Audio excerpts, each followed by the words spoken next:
ಚುಕುಪುಕು ತಾಣದ ಕೇಳು ವಿಭಾಗ ಕಿವಿ ಸಮಯಕ್ಕೆ ಮತ್ತೊಮ್ಮೆ ಸ್ವಾಗತ.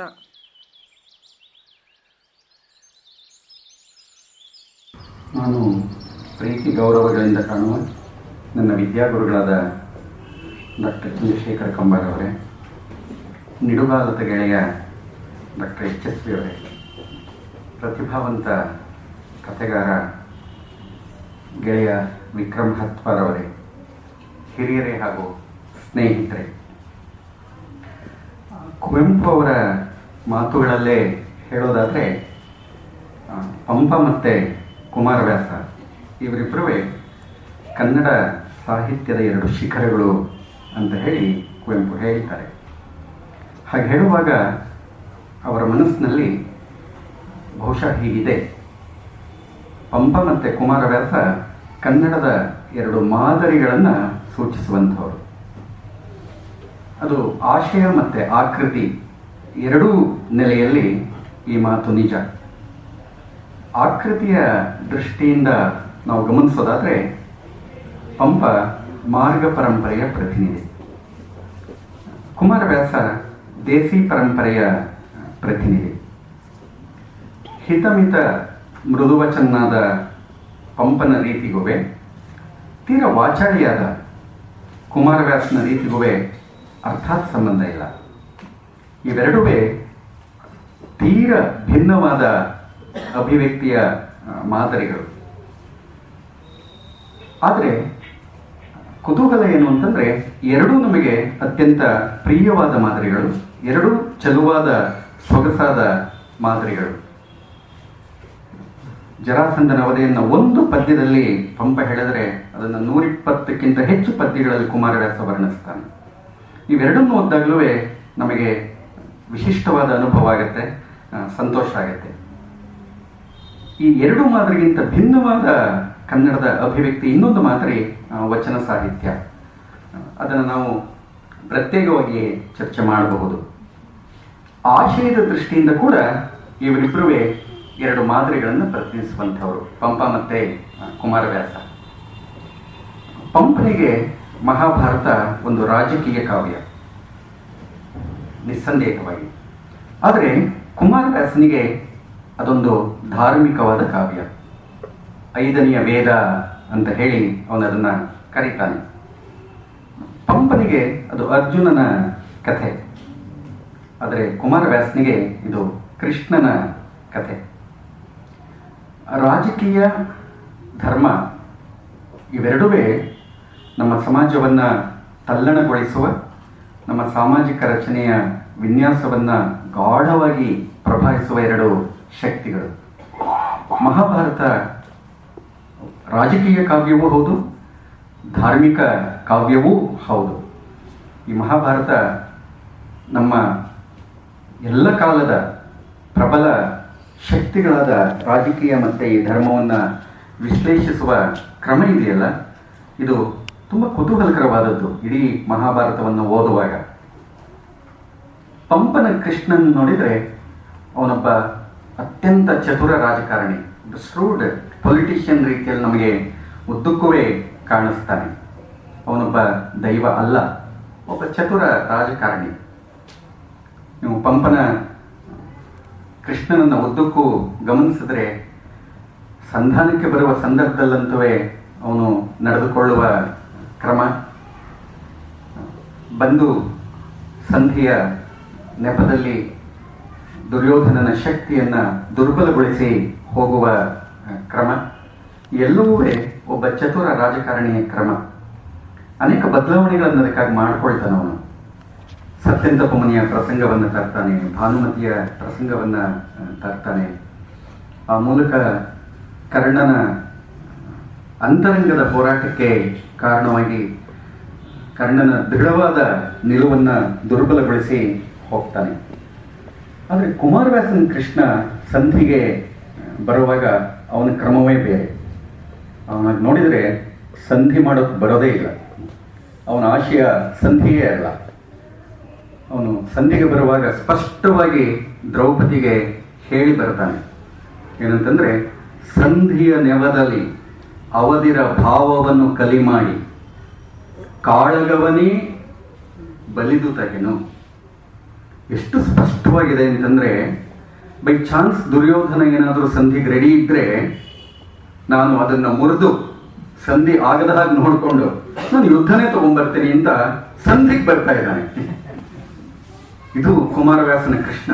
ತುಂಬಾ ನಾವು ಕುಮಾರವ್ಯಾಸನ ಕೃಷ್ಣನ ರೀತಿಯನ್ನು ನೋಡಿದ್ರೆ, ಸಂಧಿಗಾಗಿ ಬರುವ ಕೃಷ್ಣ, ಸಂಧಾನಕ್ಕಾಗಿ ಬರುವ ಕೃಷ್ಣ ಮಾತ್ರ ಅಲ್ಲ, ನಮ್ಮ ಹಳ್ಳಿಯ ರೀತಿಯಲ್ಲಿ ಹೇಳ್ತಾನೆ, ದೇವಕಿಯಾಣೆ ವಸುದೇವನಂಗ್ರಿಗಳಾಣೆ, ನಮ್ಮಪ್ಪನಾಣೆ ನಮ್ಮಮ್ಮನಾಣೆ, ನಾನು ಯುದ್ಧನೇ ತಗೊಂಡು ಬರೋದು.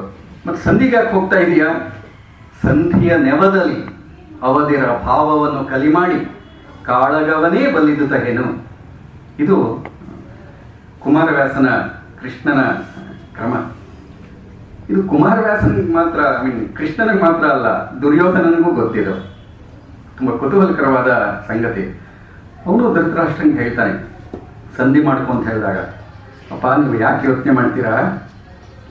ಪಾಂಡವರ ಮನಸ್ಸಿನಲ್ಲಿದ್ದು ಸಂಧಿ ಬೇಕು ಅಂತ ಹೇಳ್ತಿರೋನು ಇದೇ ಕೃಷ್ಣ, ನನ್ನ ಮನಸ್ಸಿನಲ್ಲಿ ನಿಂತು ಸಂಧಿ ಬೇಡ ಅಂತ ಹೇಳ್ತಿರೋನು ಇದೇ ಕೃಷ್ಣ.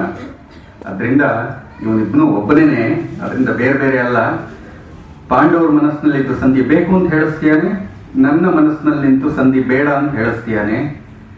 ಕೃಷ್ಣನ ವಹಿಲದಲ್ಲಿ ಕೆಣಕಿದಲ್ಲದೆ ಕೈವಲ್ಯವಿಲ್ಲೆಂದ. ನಾನು ಯುದ್ಧ ಮಾಡದೆ ಬೇರೆ ದಾರಿ ಇಲ್ಲ, ಯುದ್ಧ ಮಾಡ್ತೀನಿ, ಯುದ್ಧ ಮಾಡ್ಬಿಟ್ಟು ಮೋಕ್ಷ ಪಡಿತೀನಿ. ಅದರಿಂದ ನೀವು ಆರಾಮಾಗಿ ಮುಂದೆ ಪಾಂಡವರ ಜೊತೆ ಇರಿ. ಸೊ ಕೃಷ್ಣನ ವಹಿಲದಲ್ಲಿ ಕೆಣಕಿದಲ್ಲದೆ ಕೈವಲ್ಯವಿಲ್ಲೆಂದ.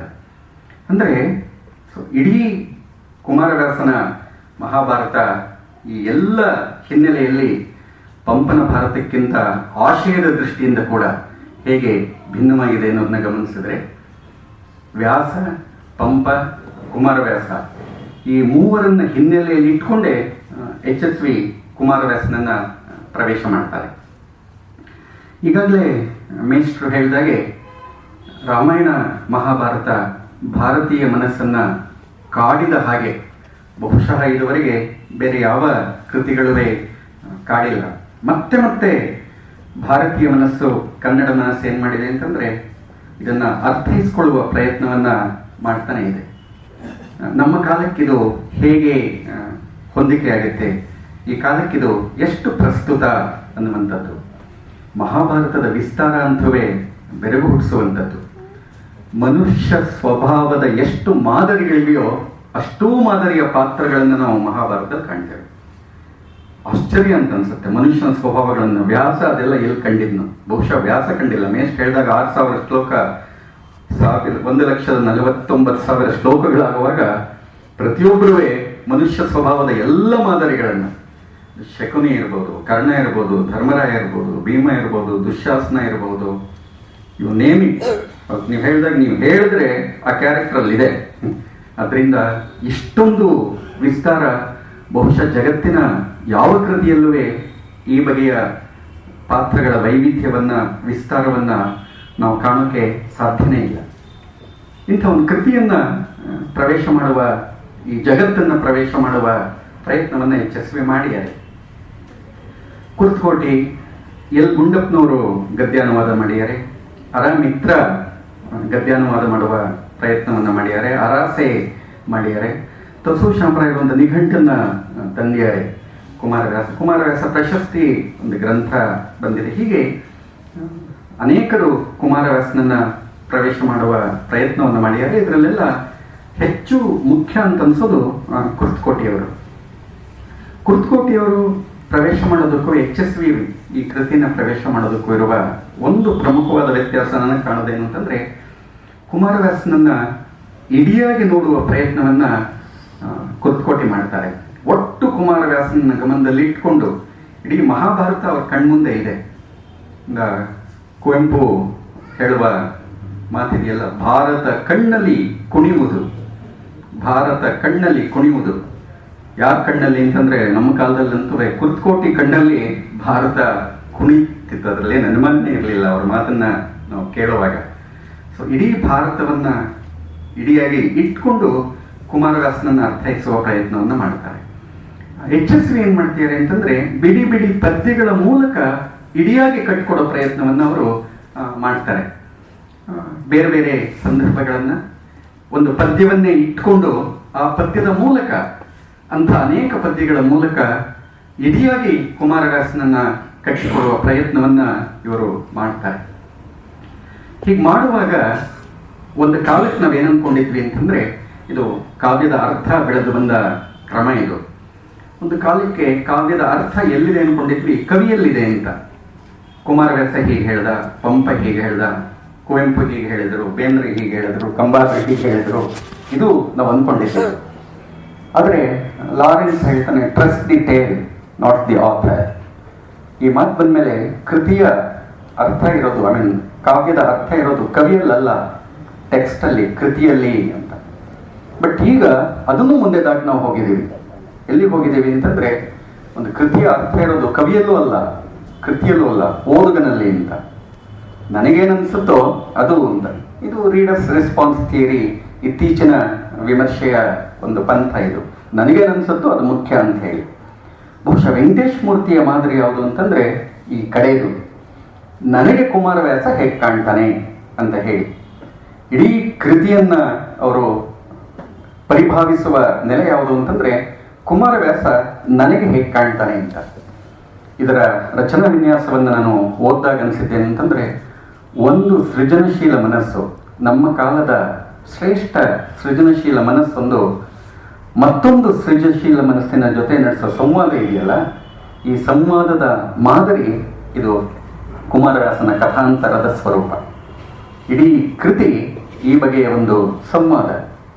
ಸೊ ತನ್ನ ಎಲ್ಲ ಶಕ್ತಿ, ಪ್ರತಿಭೆ, ವಿದ್ವತ್ತು ಎಲ್ಲದರ ಜೊತೆಗೆ ಒಂದು ಮನಸ್ಸು, ಪರಿಣತವಾದ, ಸಂವೇದನಶೀಲವಾದ, ಸೂಕ್ಷ್ಮವಾದ ಒಂದು ಮನಸ್ಸು ಕುಮಾರವ್ಯಾಸನ ಜಗತ್ತಿನ ಜೊತೆ, ಆತನ ಪ್ರತಿಭೆಯ ಜೊತೆ, ಆತನ ವ್ಯಕ್ತಿತ್ವದ ಜೊತೆ ಸಂವಾದವನ್ನ ನಡೆಸುವ ಕ್ರಮದಲ್ಲಿ ಇದರ ರಚನಾ ವಿನ್ಯಾಸ ಇದೆ ಅಂತ ಹೇಳಿ ಇದನ್ನ ಓದಿದಾಗ ನನಗೆ ಅನ್ನಿಸ್ತು.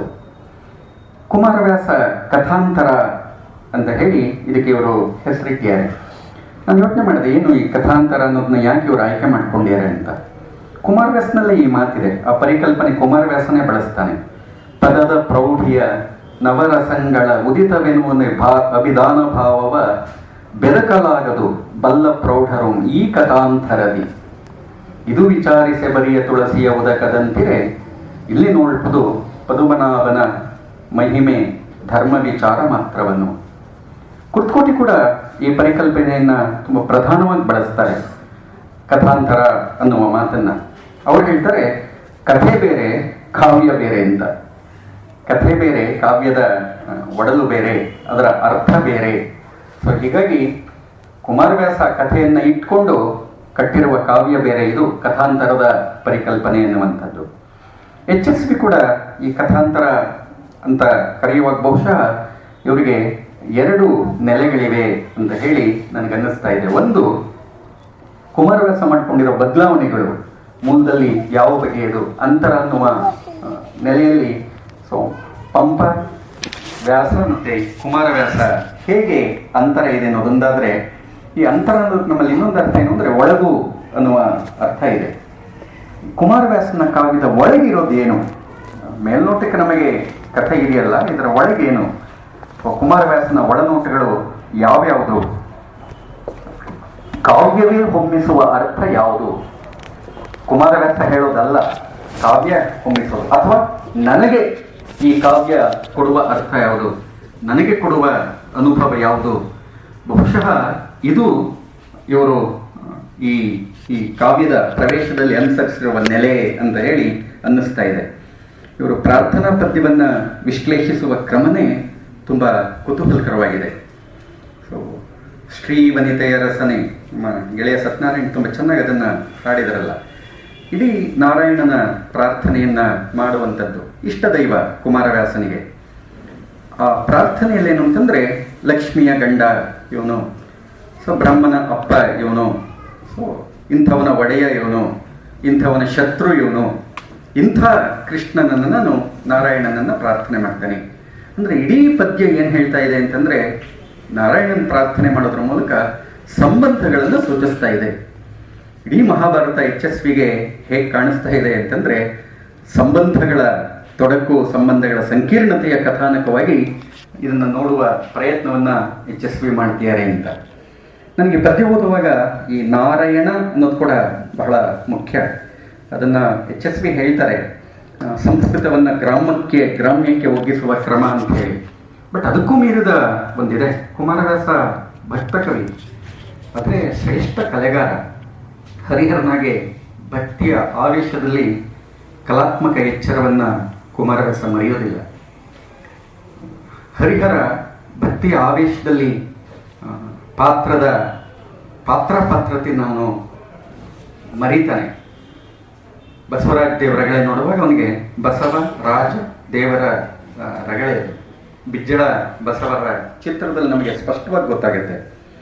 ಆದರೆ ಹರಿಹರ ಕುಮಾರವ್ಯಾಸ ಎಂದೂ ಹಾಗೆ ಕಲಾತ್ಮಕ ಎಚ್ಚರವೊಂದನ್ನು ಉದ್ದಕ್ಕೂ ಭಕ್ತಿ ಇದೆ, ಆವೇಶ ಇದೆ, ಮರೆಯೋದಿಲ್ಲ.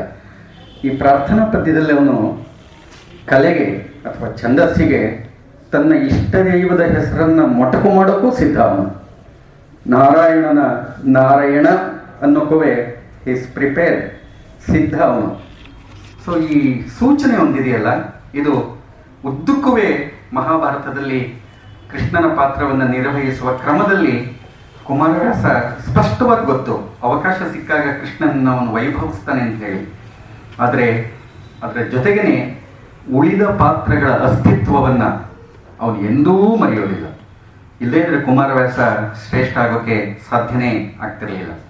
ಅಂದರೆ ಈ ಭಕ್ತಿ ಮತ್ತು ಸೃಜನಶೀಲ ಪ್ರತಿಭೆ ಇವೆರಡರ ಸಹಬಾಳ್ವೆ ಇದೆಯಲ್ಲ, ಅಥವಾ ಇವೆರಡರ ಸಂಘರ್ಷ ಇದೆಯಲ್ಲ, ಇದು HSV ಅವರನ್ನ ಗಾಢವಾಗಿ ಕಾಡಿದೆ.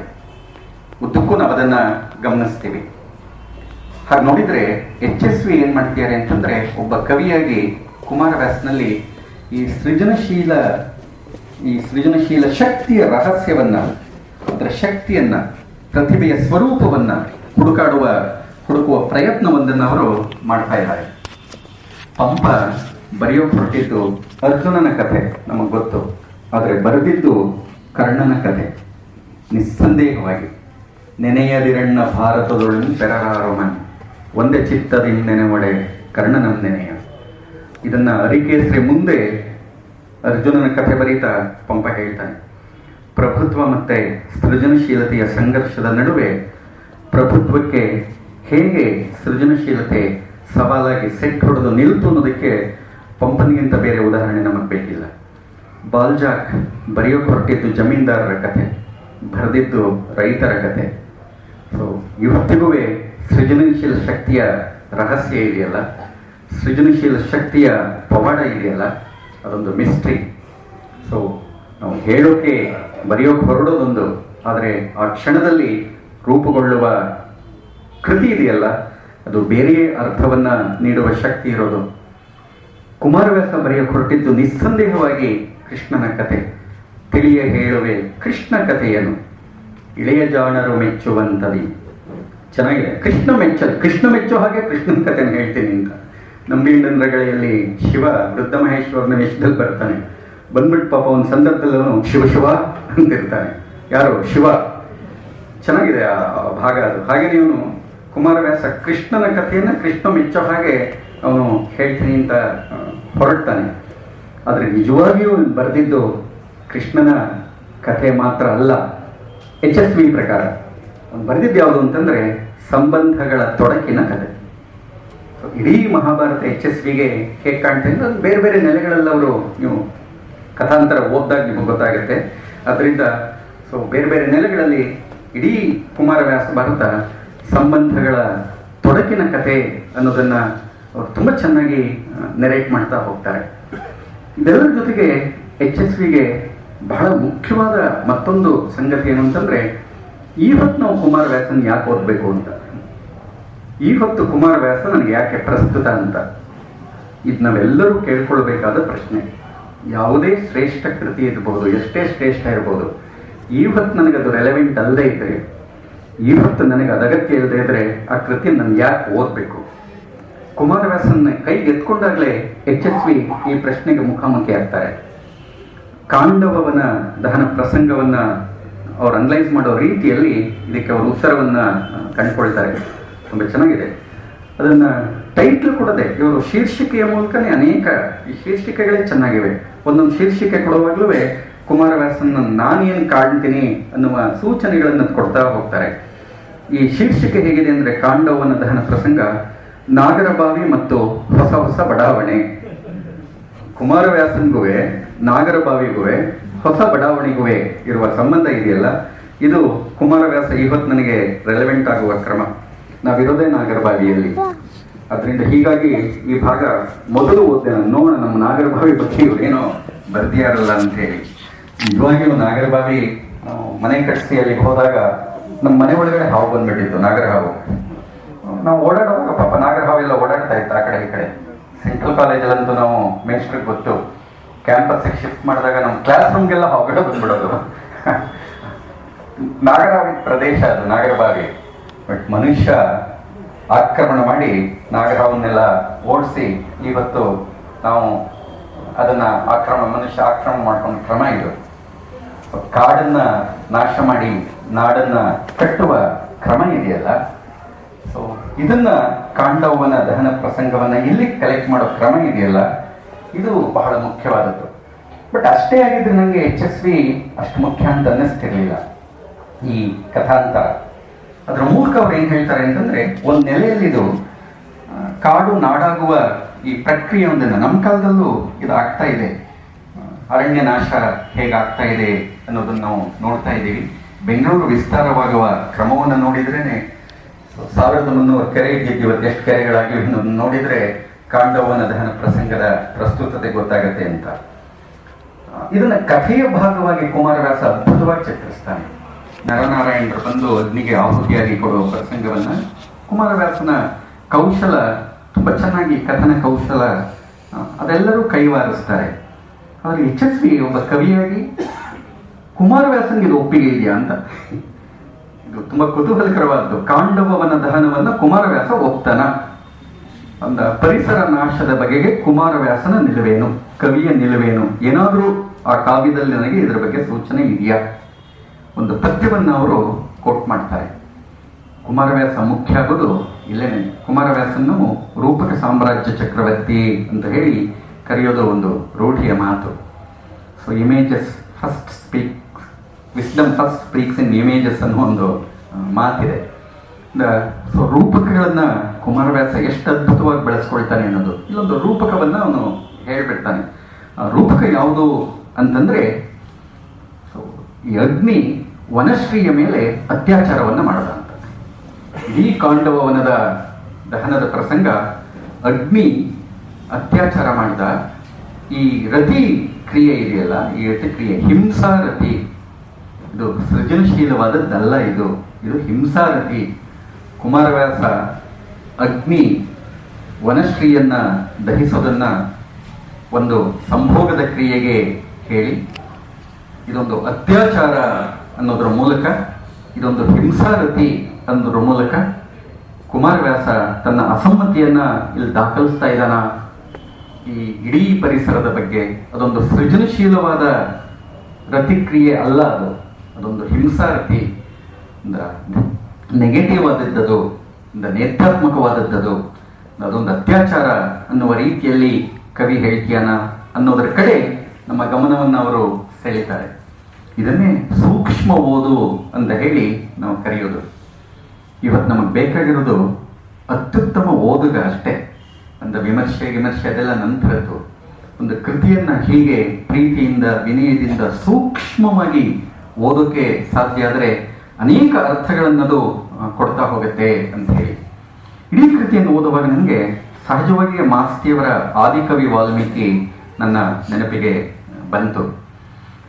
ತುಂಬಾ ಅರ್ಥಪೂರ್ಣವಾಗಿ ವೆಂಕಟೇಶ್ ಮೂರ್ತಿ ಮಾಸ್ತಿಯವರಿಗೇ ಈ ಕೃತಿಯನ್ನ ಅರ್ಪಣೆ ಮಾಡಿದ್ದಾರೆ. ಇವರು ಬರೀತಾರೆ ಪ್ರಾರಂಭದಲ್ಲಿ, ವಿಮರ್ಶೆಯನ್ನು ಅಂತಃಕರಣದ ಕಥೆಯಾಗಿಸಿದ ಮಾಸ್ತಿಯವರಿಗೆ ಈ ಕೃತಿ ಅರ್ಪಿತ ಅಂತ ಹೇಳಿ. ತುಂಬಾ ಧ್ವನಿಪೂರ್ಣವಾದ ಮಾತು. ವಿಮರ್ಶೆಯನ್ನು ಅಂತಃಕರಣದ ಕಥೆಯಾಗಿಸಿದ HSV ಬರವಣಿಗೆ ಕೂಡ ಹೀಗೇನೆ. ಇದು ಬೌದ್ಧಿಕ ಅಹಂಕಾರದ ಪ್ರವೇಶ ಅಲ್ಲವೇ ಅಲ್ಲ. ಇದು ಒಂದು ಸೊ ಇದನ್ನ ವಿಮರ್ಶೆ ಅಂತನೋ ಅಥವಾ ನಾನು ಕುಮಾರವ್ಯಾಸನ ಅರ್ಥೈಸ್ತೀನಿ ಅದಲ್ಲ. ಕುಮಾರವ್ಯಾಸ ನನಗೆ ಹೇಗೆ ರೆಲೆವೆಂಟ್ ಆಗ್ತಾನೆ, ನಾನು ಹೇಗೆ ಕುಮಾರವ್ಯಾಸನ ಓದ್ತೀನಿ, ನನಗೇನೇನು ಅರ್ಥ ಹೊಳಿತಾ ಇದೆ ನನ್ನೆಲ್ಲ ಸಿದ್ಧತೆಗಳ ಜೊತೆಗೆ, ಹೀಗೆ ಇದನ್ನ ಇಡಿಯಾಗಿ ಅಂತಃಕರಣದ ಕಥೆಯಾಗಿಸಿ ಇದನ್ನು ಓದುವಾಗ, ಅದಕ್ಕೆ ಕಂಬಾರರು ಹೇಳಿದಾರಲ್ಲ, ಸೊ ಇಡೀ ತುಂಬ ಇಂಟ್ರೆಸ್ಟಿಂಗ್ ಆಗಿ ಓದ್ದೆ, ಇದೊಂದು ಮೌಖಿಕವಾದ ರೀತಿಯಲ್ಲಿದೆ ಅಂತ, ಒಂದು ರೀತಿ ಸಂವಾದದ ರೀತಿಯೇ ಇದೆ ಇದು. ಅದರಿಂದ ಇದನ್ನು ಓದುವಾಗ ನಿಮಗೆ ಹುಬ್ಗಂಟಿಗೆ ನೀವು ಓದಬೇಕಾಗಿಲ್ಲ, ರಿಲ್ಯಾಕ್ಸ್ ಆಗಿ ಮುಖದಲ್ಲಿ ಒಂದು ಮಂದಹಾಸವನ್ನ ಮೂಡಿಸ್ಕೊಂಡು ಸ್ನಾಯುಗಳನ್ನು ಸಜ್ಜಿಸ್ಕೊಂಡು ತುಂಬ ಸಂತೋಷವಾಗಿ ಇದನ್ನ ಓದಕ್ಕೆ ಸಾಧ್ಯ. ವೆಂಕಟೇಶ ಮೂರ್ತಿಯ ಸ್ನೇಹವೇ ಆ ಬಗೆಯ ಸಂತೋಷವನ್ನ ಪರಿಸರದಲ್ಲಿ ಮೂಡಿಸುವಂಥದ್ದು, ಅವರ ಶಕ್ತಿನೇ ಆ ಬಗೆಯದು. ಆ ಎಲ್ಲ ಆ ವ್ಯಕ್ತಿತ್ವ ಈ ಕುಮಾರವ್ಯಾಸನ ಕಥಾಂತರದಲ್ಲಿ ಸಹಜ ಅನ್ನುವ ರೀತಿಯಲ್ಲಿ ಇದನ್ನ ಪ್ರಯತ್ನಪೂರ್ವಕವಾಗಿ ಇವರು ಬರದೇ ಇಲ್ಲ. ಇದು ಬಹಳ ಇಂಪಾರ್ಟೆಂಟು. ಅಂತ ಬರೀಲೇಬೇಕು ಹಾಗೆಂತ ಅಲ್ಲ, ಎಷ್ಟು ಆರಾಮಾಗಿ ಸಹಜವಾಗಿ ನನಗೆ ಹೀಗೆ ಕುಮಾರವ್ಯಾಸ ಕಾಣಿಸ್ತೀಯಾನೆ ಅಂತ ಹೇಳಿ ಹಾಗೆ ಹೇಳುವಾಗಲೂ ಇಲ್ಲಿಯ ಪರಿಭಾಷೆ ಕೂಡ ಬಹಳ ಕುತೂಹಲಕರವಾಗಿದೆ. ಇವತ್ತು ನಮ್ಮ ವಿಮರ್ಶೆ ಈ ಪಾರಿಭಾಷಿಕ ಈ ಪದಗಳ ಕ್ಲಿಷ್ಟತೆಯಲ್ಲಿ ಅನೇಕ ಸಂದರ್ಭದಲ್ಲಿ ನರಳೋದನ್ನು ನಾವು ನೋಡಿದ್ದೇವೆ. ಅದಕ್ಕೆ ನಮ್ಮಲ್ಲಿ ಕೆಲವರು ಒಂದು ಮಾತು ಹೇಳ್ತಾರೆ, ಆ ಪದ್ಯ ಅರ್ಥ ಆಗುತ್ತಪ್ಪ ಆದರೆ ಆ ವಿಮರ್ಶೆ ಅರ್ಥ ಆಗಲ್ಲ ಅಂತ. ಅದು ಒಪ್ಪುವ ಮಾತೇನಲ್ಲ. ಎಷ್ಟೋ ಸಲ ಯಾಕಾಗುತ್ತೆ ಅಂತಂದ್ರೆ ಆ ಸಂಗತಿಯನ್ನು ಹೇಳುವಾಗ ಕೆಲವು ವಿಮರ್ಶಾ ಪಾರಿಭಾಷಿಕ ಪದಗಳನ್ನು ಬಳಸಿದಾಗ ಆ ಪಾರಿಭಾಷಿಕ ಪದಗಳ ಪರಿಚಯ ಇಲ್ಲದೆ ಇದ್ರೆ ಇಡೀ ಪರಿಕಲ್ಪನೆಯನ್ನು ಗ್ರಹಿಸೋದು ಕಷ್ಟ ಆಗುತ್ತೆ ಅಷ್ಟೇ. ಹಾಗಂತ ವಿಮರ್ಶೆಯನ್ನೇ ಅಲ್ಗಳೆಯುವಂಥದ್ದಲ್ಲ. ವಿಮರ್ಶೆಯನ್ನು ಓದುವಾಗಲೂ ಒಂದು ಬಗೆಯ ಸಿದ್ಧತೆ ಸ್ವಲ್ಪ ಮಟ್ಟಿಗಾದರೂ ಬೇಕಾಗುತ್ತೆ. ಇರಲಿ, ಅದು ಪ್ರತ್ಯೇಕವಾದ ಮಾತು. ಆದರೆ ಇಲ್ಲಿ ಈ ಪರಿಭಾಷೆಯ ಗೊಂದಲವೇ ಇಲ್ಲ, ಬಹಳ ಮುಖ್ಯ. ಈ ಪರಿಭಾಷೆಯು ಹೇಗಿದೆ ಅಂತಂದ್ರೆ ಒಬ್ಬ ಹಳ್ಳಿಯ ಕುಮಾರವ್ಯಾಸನ ತಕ್ಕ ಪರಿಭಾಷೆ. ಪ್ರಾರಂಭದಲ್ಲೆಲ್ಲ ಬಿತ್ತನೆ ಮಾಡಿದ್ರಂತೆ, ಎಲ್ಲ ಮಕ್ಕಳು ಹುಟ್ಟೋದನ್ನ ಇವರು ಬಿತ್ತನೆ ಮಾಡೋದು, ಆಮೇಲೆ ಕೊಯ್ಲಂತೆ. ಕೊಯ್ಲು ಯಾವುದು ಅಂದ್ರೆ ಎಲ್ಲ ಸಾಯ್ತಾ ಬರೋದು. ಈ ಬಿತ್ತನೆ, ಕೊಯ್ಲು, ಇದನ್ನೆಲ್ಲ ಬಳಸೋ ಕ್ರಮಗಳು ಇವೆಯಲ್ಲ, ಇಡೀ ಪರಿಭಾಷೆ ನೋಡಿದರೆ ಒಂದು ರೀತಿ ಒಂದು ದೇಸಿ ಕಾವ್ಯ ಮೀಮಾಂಸೆ ಒಂದನ್ನ ಇವರು ಇದರ ಮೂಲಕ ರೂಪಿಸ್ತಾ ಇದ್ದಾರ ಅನ್ನೋ ಹಾಗೆ ಕಾಣ್ತಾ ಹೋಗುತ್ತೆ. ಸೊ ಇದನ್ನೆಲ್ಲ ಓದಿದ ಮೇಲೆ ವಿಮರ್ಶೆಯ ಪರಿಭಾಷೆಯ ಕ್ರಮದಲ್ಲಿ ಕೆಲವೊಂದು ಹೊಸ ಪರಿಕ್ರಮವೊಂದನ್ನ ವೆಂಕಟೇಶ ಮೂರ್ತಿ ಹೇಗೆ ಬಳಕೆಗೆ ತರೋ ಪ್ರಯತ್ನ ಮಾಡ್ತೀರಿ ಅಂತ ಹೇಳಿ ನಮಗೆ ಅನ್ಸುತ್ತೆ. ತುಂಬಾ ಇಂಟ್ರೆಸ್ಟಿಂಗ್ ಆಗಿದೆ ಅದನ್ನು ನಾವು ಓದುವಾಗ. ಇನ್ನೊಂದು ಅಂಶ ನಂಗೆ ತುಂಬಾ ಅನ್ಸಿದ್ದೇನಂತಂದ್ರೆ HSV ಅವರ ಈ ಓದಿಗೆ ತುಂಬ ವಿಸ್ತಾರ ಇದೆ. ಬಹಳ ಮುಖ್ಯವಾದ ಮಾತಿದು. ಅವರು ಕುಮಾರವ್ಯಾಸ ಒಬ್ಬನ್ನೇ ಓದ್ತಾ ಇಲ್ಲ. ಕುಮಾರವ್ಯಾಸ ಒಬ್ಬನ್ನೇ ಓದಿದ್ರೆ ಇಷ್ಟೆಲ್ಲ ಅರ್ಥ ಬರೋದಿಲ್ಲ. ಕುಮಾರವ್ಯಾಸನ ಓದ್ತಾ ಅವರಿಗೆ ವ್ಯಾಸ ನೆನಪಾಗ್ಬಿಡ್ತಾನೆ, ಪಂಪ ನೆನಪಾಗ್ತಾನೆ, ಬೇಂದ್ರೆ ನೆನಪಾಗ್ಬಿಡ್ತಾರೆ, ಅಡಿಗರು ನೆನಪಾಗ್ಬಿಡ್ತಾರೆ, ಯಾರೆಲ್ಲ ನೆನಪಾಗಿ ಹೋಗ್ತಾರೆ. ಜೊತೆಗೆ ಅವ್ರ ಪದ್ಯನೂ ನೆನಪಾಗ್ತಾ ಹೋಗುತ್ತೆ. ಅದರಿಂದ ಏನೆಲ್ಲ ನೆನಪಾಗ್ತಾ ಹೋಗುತ್ತೆ, ಗೆಳೆಯರು ನೆನಪಾಗ್ತಾ ಹೋಗ್ತಾರೆ, ಒಂದು ಜಗತ್ ನೆನಪಾಗ್ತಾ ಹೋಗುತ್ತೆ. ಅದ್ರ ಮೂಲಕ ಕುಮಾರವ್ಯಾಸನ ಓದ್ತಾ ಕನ್ನಡ ಪರಂಪರೆಯನ್ನೇ ಓದುವ ಪ್ರಯತ್ನವನ್ನ ಒಂದು ರೀತಿ ಮಾಡ್ತಾ ಹೋಗ್ತಾರೆ. ಅದರಿಂದ ಸೊ ಕುಮಾರವ್ಯಾಸನಲ್ಲಿ ಬರೋ ಈ ಮಾತು ನನಗೆ ಬೇಂದ್ರೆ ನೆನಪಿಸುತ್ತೆ. ಬೇಂದ್ರಲ್ಲಿ ಈ ಮಾತು ಬಂದಿದೆ ನೋಡಿ, ಅಡಿಗರಲ್ಲಿ ಈ ಮಾತು ಬಂದಿದೆ ನೋಡಿ, ವ್ಯಾಸರಲ್ಲಿ ಹೀಗಿದೆ ನೋಡಿ, ಇತ್ಯಾದಿ ಇತ್ಯಾದಿ. ಅಂದ್ರೆ ಒಂದು ಪರಂಪರೆಯನ್ನೇ, ಕನ್ನಡ ಪರಂಪರೆಯೊಂದನ್ನೇ ಕುಮಾರವ್ಯಾಸನನ್ನ ಮೂಲಕ ಅವರು ಒಂದು ರೀತಿ ಕಾಣುವ ಪ್ರಯತ್ನವನ್ನು ಅವರು ಸಹಜವಾಗಿ ನಾವು ಹಾಗೆ ಮಾಡ್ತಾ ಹೋಗ್ತಾರೆ. ಮತ್ತೆ ಕೆಲವು ಸಮಸ್ಯೆಗಳನ್ನು ಅವರು ಒಂದು ರೀತಿ ಕುಮಾರವ್ಯಾಸ ಹೇಗೆ ಪರಿಹರಿಸ್ತಾನೆ ಅಥವಾ ನಮ್ಮ ಕಾಲಕ್ಕೆ ಇದು ಹೇಗೆ ಸಲ್ಲುತ್ತೆ, ಇದನ್ನೆಲ್ಲ ಆ ಸಮಸ್ಯೆಗಳು ಮುಖಾಮುಖಿ ಆಗ್ತಾರೆ HSV. ಉದಾಹರಣೆಗೆ ನನಗೆ ಕನ್ಯೆ ತಂದ ಬಿಕ್ಕಟ್ಟು ಅನ್ನೋದನ್ನ ಎತ್ಕೊಂಡು, ಕುಂತಿ ಕಾಲಕ್ಕೆ ಕನ್ಯೆ ತಂದ ಬಿಕ್ಕಟ್ಟು ಒಂದು ಸಮಸ್ಯೆ ಆಗಿತ್ತು. ಅದನ್ನು ಸಾಹಿತ್ಯಿಕವಾಗಿ ಪರಿಹರಿಸಿಕೊಂಡದನ್ನ ನಾವು ಕಾವ್ಯದಲ್ಲಿ ನೋಡ್ತೇವೆ. ನಿನ್ ಮತ್ತೆ ಕನ್ಯತ್ವ ಸಿಗಲಿ ಅಂತ ಹೇಳಿ. ಬಟ್ 21ನೇ ಶತಮಾನದಲ್ಲಿ ಕನ್ಯತ್ವ ಒಂದು ಪ್ರಾಬ್ಲಮೇ ಅಲ್ಲ. ಅದರಿಂದ ಅದನ್ನು ನಾವು ಎದುರಿಸ್ಕೊಳ್ಳೋ ಕ್ರಮನೇ ಬೇರೆ, ಒಂದು ಸಮಸ್ಯೆ ಅಲ್ಲ. ಒಂದು ಕಾಲದ ಬಿಕ್ಕಟ್ಟು ಇನ್ನೊಂದು ಕಾಲಕ್ಕೆ ಅದು ಬಿಕ್ಕಟ್ಟು ಅಲ್ಲ ಅನ್ನುವಂಥದ್ದು. ಇದು ಚೆನ್ನಾಗಿದೆ. ಏಕಾಂಶ ಸಮಸ್ಯೆ ಅಂತ ನಂಗೆ ತುಂಬಾ ಇಂಟ್ರೆಸ್ಟಿಂಗ್ ಅಂತ ಅನ್ನಿಸ್ತು. ಈ ಏಕಾಂಶ ಅನ್ನೋ ಪದ ಕುಮಾರವ್ಯಾಸನ ಒಂದನ್ನೇ ಇಬ್ರು ಮೂವರು